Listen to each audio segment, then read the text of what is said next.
Chapter का नाम है rotation motion. System of particle and rotation motion. System of particle and rotation motion. Rotation motion. ठीक है। सबसे पहले पार्टिकल क्या होता है तो सबको पता भी है। पार्टिकल जिसका साइज क्या होता है। पार्टिकल जिसका साइज क्या होता है, नेग्लिजिबल साइज जो होता है वो पॉइंट साइज कह सकते हो आप इसको, है ना। और मास क्या होता है, कंसिडरेबल। उसके मास को ही कंसिडरेबल किया जाता है, ठीक है। बाकी पार्टिकल का साइज कुछ नहीं होता, ठीक है। अच्छा, फिर आता है इसमें सिस्टम। क्या आता है, सिस्टम। ठीक है।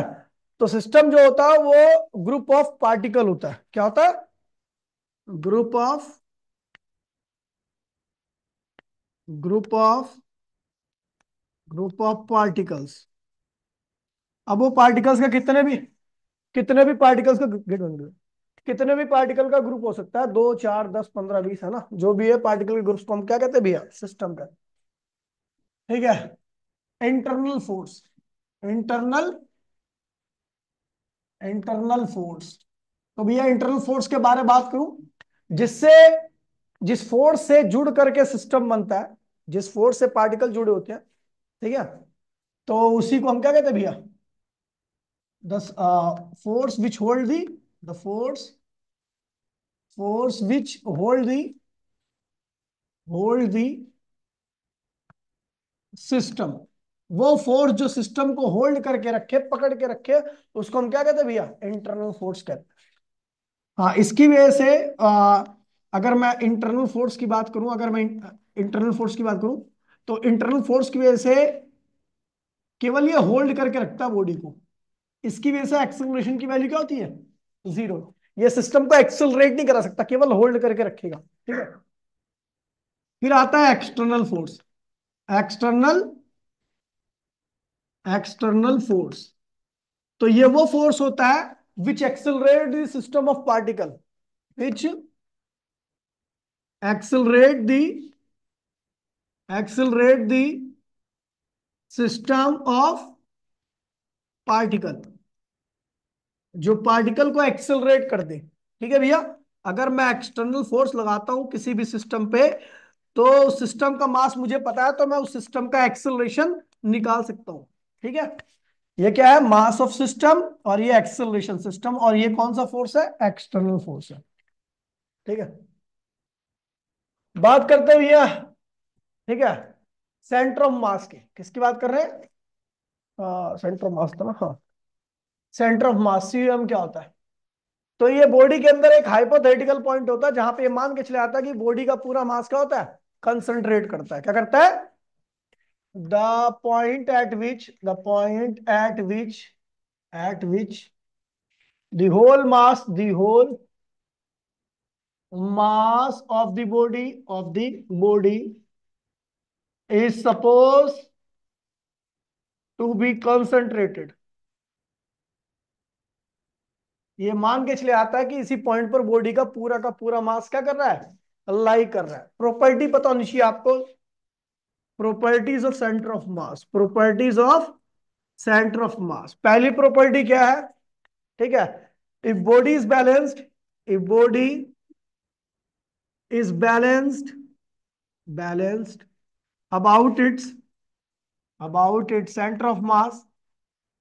अगर बॉडी सेंटर ऑफ मास के उस पे बैलेंस कर दी गई है, तो एनी मूवमेंट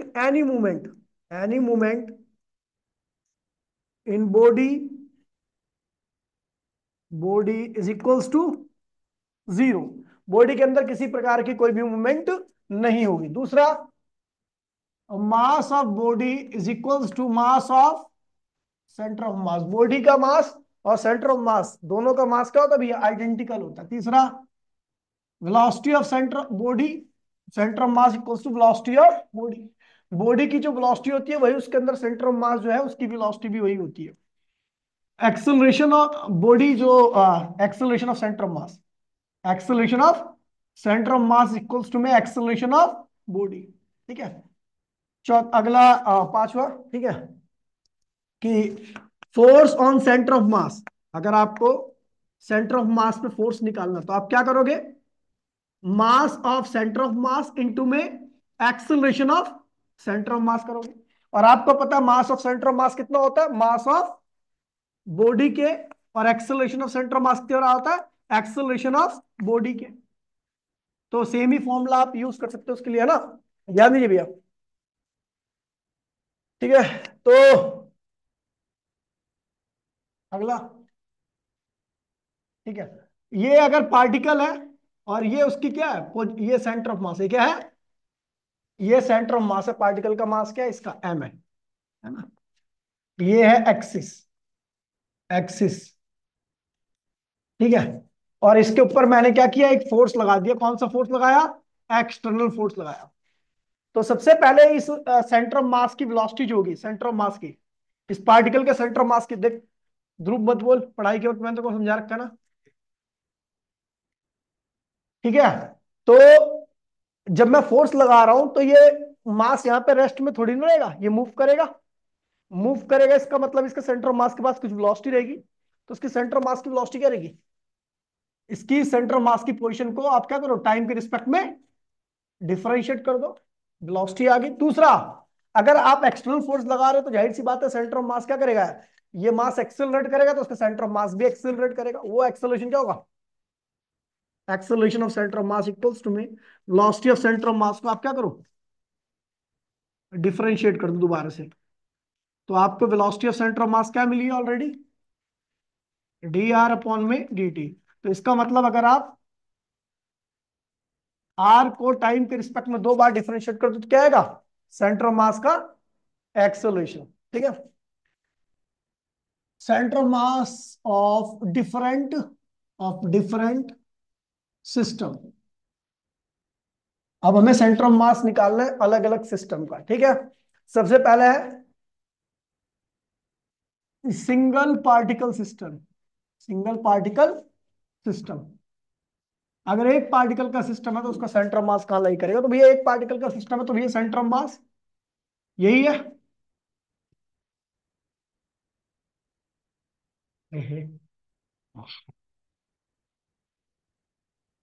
ये है एक्स, ये है वाई, और ये है सेंटर ऑफ मास, ठीक है, इस मास का, इसकी पोजीशन ये रही, ठीक है।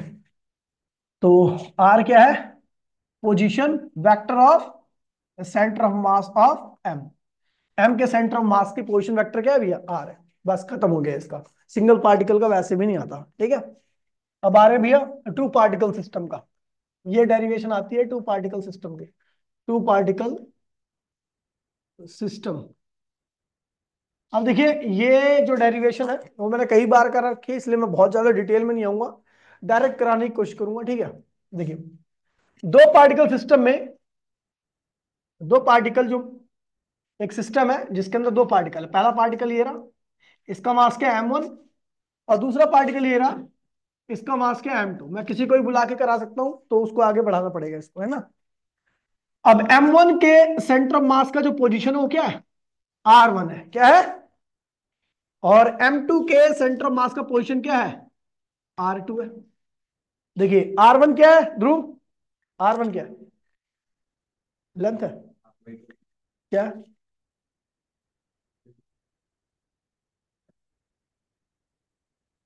आगे आ जाओ, यहाँ बैठो, दोनों आ जाओ, हाँ दोनों आ जाओ।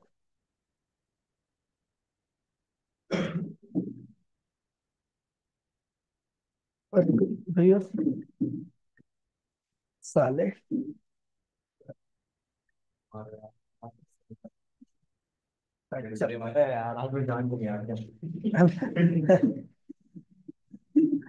आर जो है वो m1 के सेंटर ऑफ मास का पोजीशन वेक्टर है, r2 क्या है, m2 के सेंटर ऑफ मास का पोजीशन वेक्टर है। अब ये दोनों इंडिविजुअल पार्टिकल्स हैं, इनके बीच में कोई इंटरनल फोर्स नहीं लग रहा। जैसे ही इंटरनल फोर्स लगेगा तो ये दोनों क्या करेंगे, जुड़ जाएंगे, और जुड़ करके अब क्या बन जाएंगे, सिस्टम, क्या बन गए।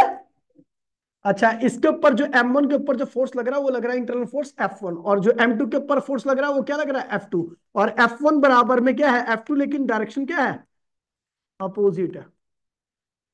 बन गया सिस्टम। ठीक है भैया। अच्छा, जब ये M1 था तो इसके सेंटर ऑफ मास को आप R1 से दिखा रहे थे। क्या दिखा रहे थे? तो ओरिजिन से R1 डिस्टेंस पे था या R1 पोजीशन पे था। M2 जब अकेला था तो उसके सेंटर ऑफ मास को आप R2 से दिखा रहे थे। लेकिन जब M1 और M2 मिलकर के एक सिस्टम बन गया तो अब उसका सेंटर ऑफ मास ना तो M1 के पास रहेगा ना M2 के पास रहेगा, उनका सेंटर ऑफ मास कहीं बीच में यहां रहेगा। ठीक है, तो ये क्या हुआ? Centre of mass of M1 and M2। ये क्या है? ये क्या था निखिल? ये क्या है? ये पॉइंट, ये जो पॉइंट बनाई मैंने, क्या है? Centre of mass of M1, जिसकी पोजीशन क्या है? R1। ये क्या है? M2, जिसकी पोजीशन क्या है? R2 है। ये क्या है? ये क्या है? ये क्या है? ये पॉइंट क्या होगा? Centre of mass of M1 and M2, जिसके पोजीशन वेक्टर क्या है? कैपिटल R है। ठीक है, कैपिटल R तो अब ऐसा अननोन पॉइंट, ध्यान दोगे। ठीक है, ये जुड़ गए, ये दोनों M1 M2 जुड़ गए F1 और F2 इंटरनल फोर्स से, है ना। लेकिन अभी अब जुड़ गया, अभी ये एक्सिलरेट तो कर नहीं सकते। ठीक है, इंटरनल फोर्स से एक्सिलरेट करता है क्या सिस्टम? नहीं करता। तो अब हमने क्या कर दिया, इन दोनों के ऊपर लगा रहे एक्सटर्नल फोर्स। इसके ऊपर लगा रहा हूं F1, कैपिटल F1, इसके ऊपर लगा रहा हूं कैपिटल F1, और इसके ऊपर लगा रहा हूं कैपिटल F2। अब जब ये फोर्स इस सिस्टम पे लगेगा, है ना, तो इसको एक्सेलरेट कराएगा। ये फोर्स इस सिस्टम पे लगेगा तो इसको एक्सेलरेट कराएगा, है ना। अब एक चीज देखिए, मैं क्या लिख रहा हूं? Total force on M2। M2 के ऊपर M1 के ऊपर कुल कितना फोर्स लग रहा है? M1 के ऊपर कुल कितना फोर्स लग रहा है? M1 के ऊपर, इसके ऊपर कुल कितना फोर्स लग रहा है? कैपिटल F1 प्लस स्मॉल, इधर खींच रहा है, capital F1 plus small F1। अच्छा, टोटल फोर्स किसके बराबर होता है? मास इंटू में। तो इसका मास क्या है? M1, इसका एक्सेलरेशन मैंने अज्यूम कर लिया A1, और इस पार्टिकल का जो एक्सेलरेशन रहेगा वही इसके सेंटर ऑफ मास का भी एक्सेलरेशन रहेगा, ये बताया मैंने आपको। ठीक है, तो capital F1 plus small F1, और इसको लिख दिया M। और आपको अभी मैंने पीछे बताया था acceleration is the double differentiation of position. आपको पोजीशन पता है ना इसकी, और आपको A1 निकालना, तो आप क्या करो? R1 को 2 बार टाइम के रिस्पेक्ट में क्या करो? डिफरेंशिएट कर दो। ये capital F1 plus small f, ये होगी आपकी पहली इक्वेशन। ठीक है। अच्छा, टोटल फोर्स एट M2 पे कुल कितना फोर्स लग रहा है? अदिति आप बताओ जरा, तो बड़ी लकी है। चलो बता। अबे उसका भी नाम अदिति है, मैंने उससे पूछा था, इस ये भी अदिति निकल गई, बता दे। क्या? Capital F2 plus small F2, ये लग रहा है। अच्छा, अब ये किसके बराबर होगा वो बताइए वाली अदिति। और सो ये भी अदिति कुमारी, वो भी अदिति कुमारी। क्या हुआ? So much. ये भी माउंट से, वो भी माउंट से। ये भी माउंट से, वो भी माउंट से। लेकिन ये 12th में है, वो 11th में। ये यहाँ पे है। हाँ, ये भी बिहार से, वो भी बिहार से। क्या बात यार, कितने पास जा रहे हो। चलो भाई, हाँ बोले। क्या हुआ? कुछ नहीं, बताओ भाई।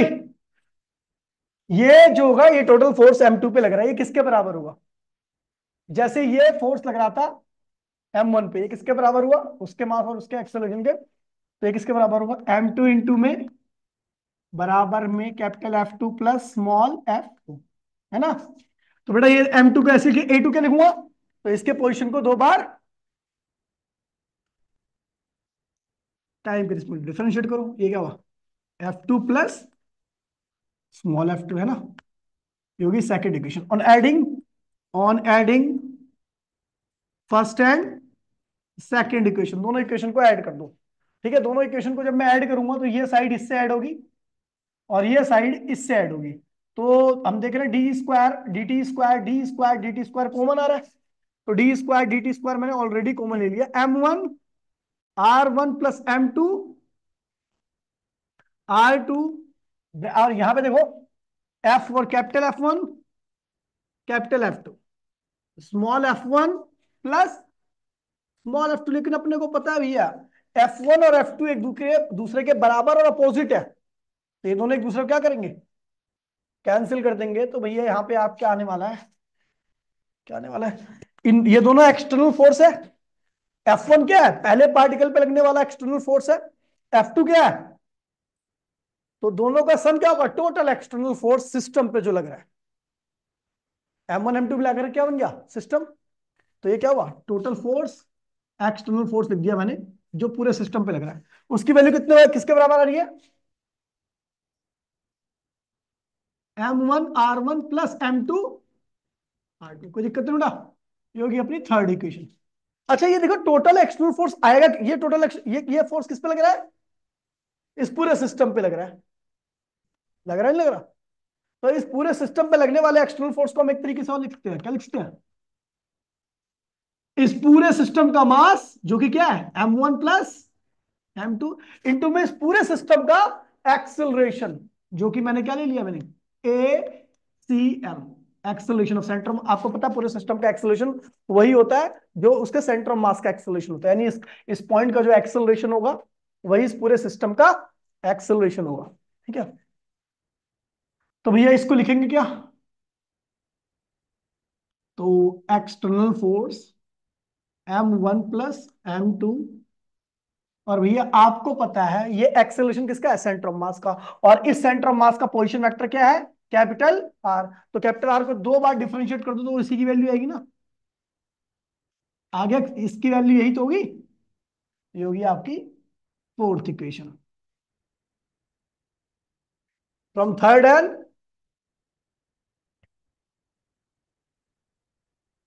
From third and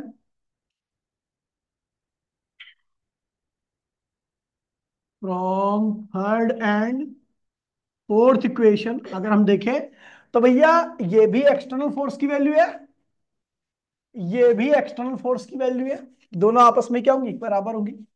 M1 M2 plus M2 और DR अपॉन में DT² बराबर में D² DT² M1 R1 plus M2 R2। ये कट मर गए, ओहो कट गया। ठीक है, तो इधर हमें एक्चुअल में आर की ही वैल्यू निकालनी थी, क्या निकालनी थी, तो आर क्या होगा आपका M1 R1 plus M2 upon में M1 plus M2। That is the position vector of centre of mass of two particle system. तीन पार्टिकल का सिस्टम होता तो ये होता M1 R1 plus M2 R2 plus नीचे क्या होता है M1 plus M2 plus M3। N particle का सिस्टम होता तो ये M1 2 N है ना, और नीचे आता एन पार्टिकल का कुल मास। ठीक है भैया, ये ध्यान रखना। वेलोसिटी निकालने वाली, वेलोसिटी क्या होगी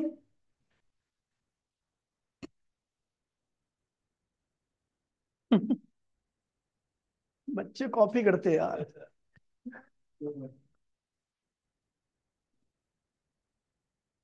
इसको इसको इसको देखिए भैया, आपको वेलोसिटी निकालनी है, सेंटर में क्या क्या, पोजीशन ऑफ सेंटर ऑफ मास। ये क्या है, सेंटर ऑफ मास की पोजीशन निकालने का फॉर्मूला। दो पार्टिकल को दो तक जाना, तीन पार्टिकल को तीन तक जाना, चार पार्ट जितने पार्टिकल्स होंगे वहां तक जाना। इस पे ही क्वेश्चन आते हैं, मैंने करा रखे तीन क्वेश्चन, उनमें से एक आएगा और शायद आया भी था। ठीक है, अब आपको वेलोसिटी निकालनी है सेंटर ऑफ मास की, तो आप क्या करो, उसकी पोजीशन को डिफरेंशिएट कर दो। तो जब देखिए, जब आप डिफरेंस इधर देखिए, लड़ गई, जब आप इसको इसको डिफरेंशिएट करोगे ना पूरा, ध्यान दीजिए भैया, तो मास जो होता है हमेशा कांस्टेंट टर्म होता है, वो डिफरेंशिएट नहीं हो सकता। इसलिए नीचे वाली टर्म क्या होगी, बाहर निकल आएगी, क्योंकि ये कांस्टेंट है M1 प्लस M2।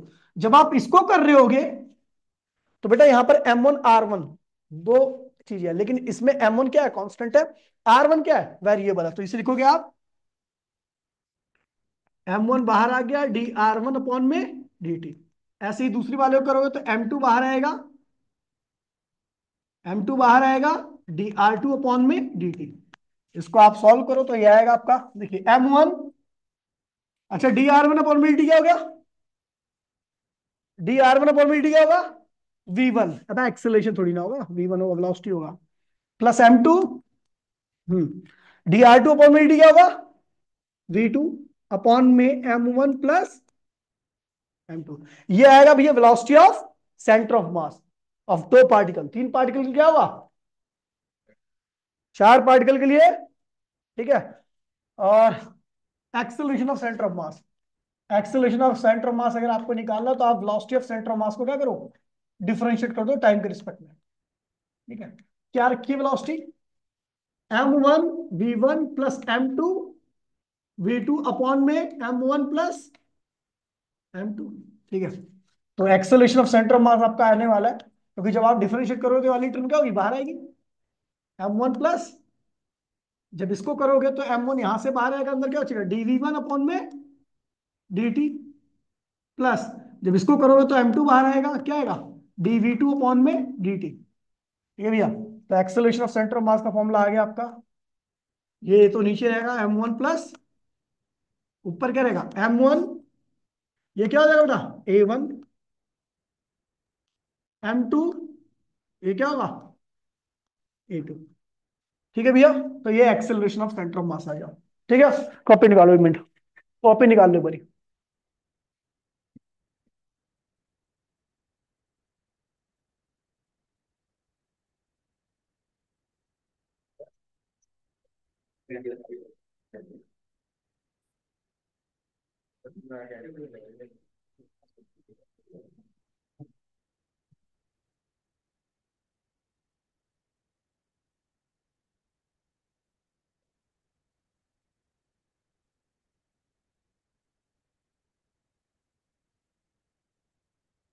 m1 आपका 4 kg है, इसकी जो पोजीशन दे रखी है आपको, वो दे रखी है 3t² प्लस 4t, ठीक है।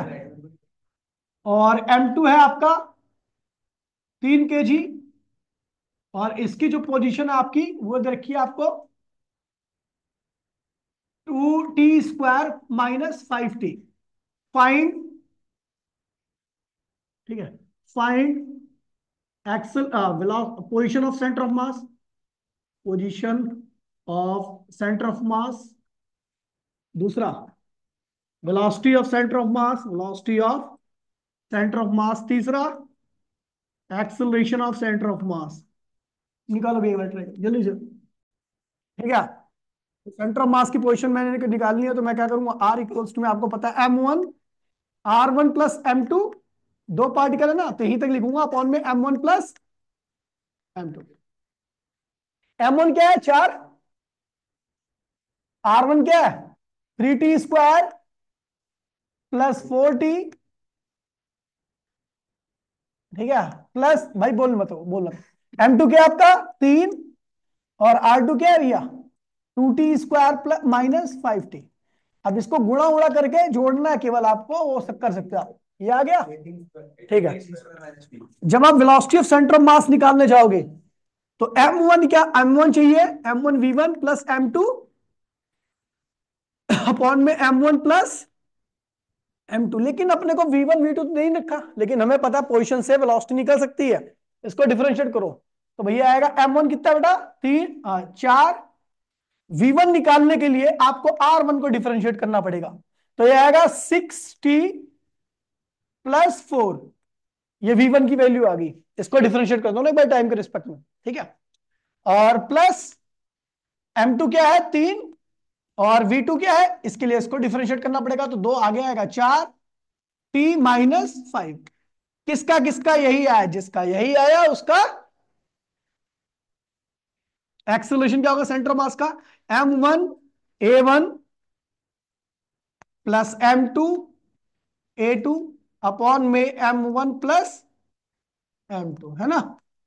तो m1 कितना बेटा 4, एक्सेलरेशन नहीं पता, तो वेलोसिटी तो पता लग गई ना अपने को, ये रही, दोबारा डिफरेंशिएट करो तो 60 का डिफरेंशिएट क्या होता है 6 होता है, और 4 का क्या होगा 6 ही आएगा केवल, ठीक है इसका, प्लस m2 क्या होगा 3, और a2 निकालने के लिए आपको इसको v2 को डिफरेंशिएट करना पड़ेगा, तो 4 ही आएगा यहां से, तो 7। तो आप देख रहे हो एक्सेलरेशन एक कांस्टेंट वेक्टर आया है। अब एक्सेलरेशन 24, 24 12 क्या होगा, 36, 36 डिवाइड बाय 7 मीटर पर सेकंड स्क्वायर। ठीक है भैया, तो ये है आपका। ठीक है, चलो ठीक है। उसके बाद आते हैं भैया, काफी सारे क्वेश्चन मैंने कराए थे इसके ऊपर। ठीक है, ये एक पार्टिकल M1 है।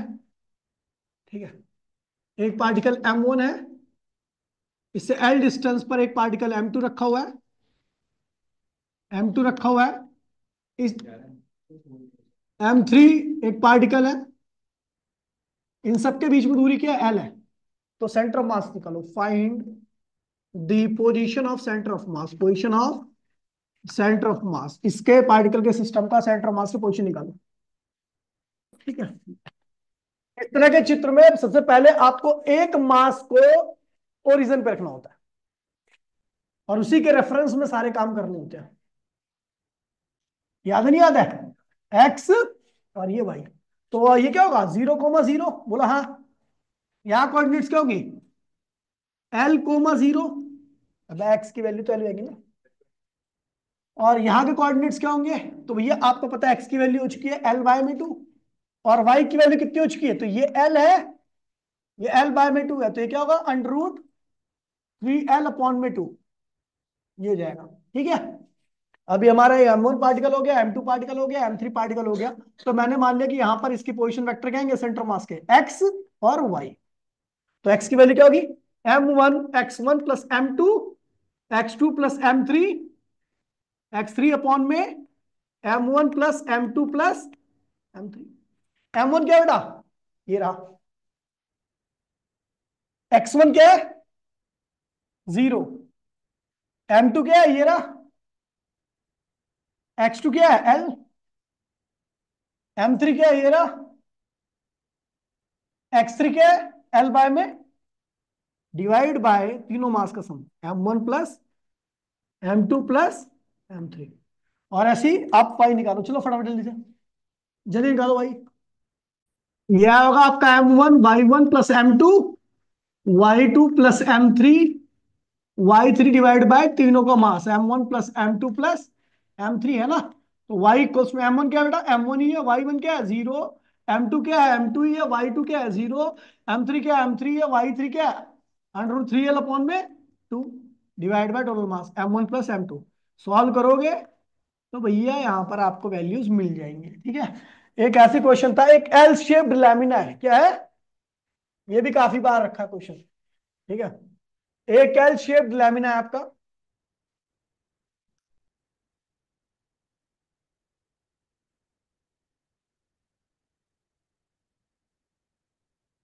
बोल रहा है भैया इसके प्रत्येक हिस्से का मास क्या है, 1-1 किलोग्राम है, क्या है। कहाँ पे आना चाहिए, विकास, फिर तो विकास भट्ट बेटा ही बोल दे। अरे विकास भैया बोलना, सीधा सी बात है।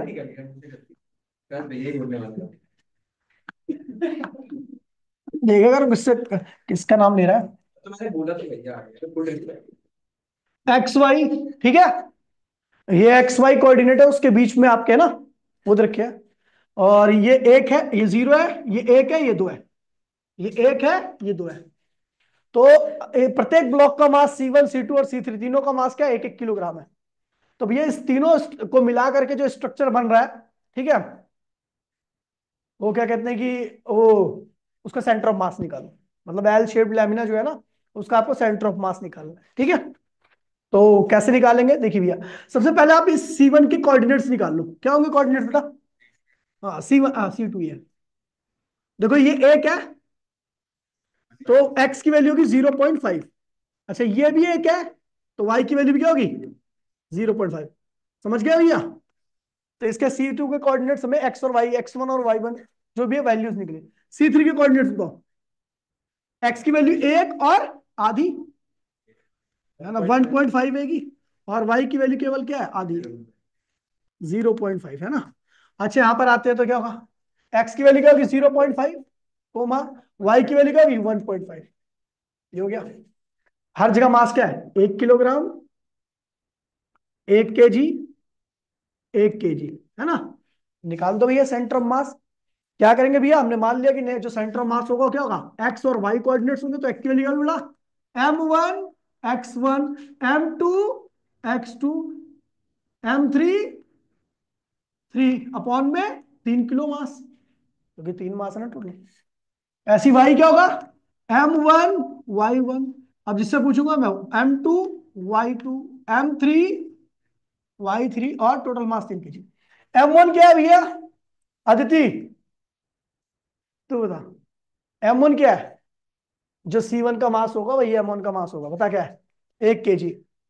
X1 क्या है, 0.5। M2 क्या है, 1 kg है। ठीक है, समझ गए भैया। तो इसी प्रकार सोल्व करना है। अगली क्लास में हम चालू करेंगे टॉर्क, ठीक है भैया। मिलते हैं अगली क्लास में, टाटा बाय बाय, जय हिंद, जय भारत।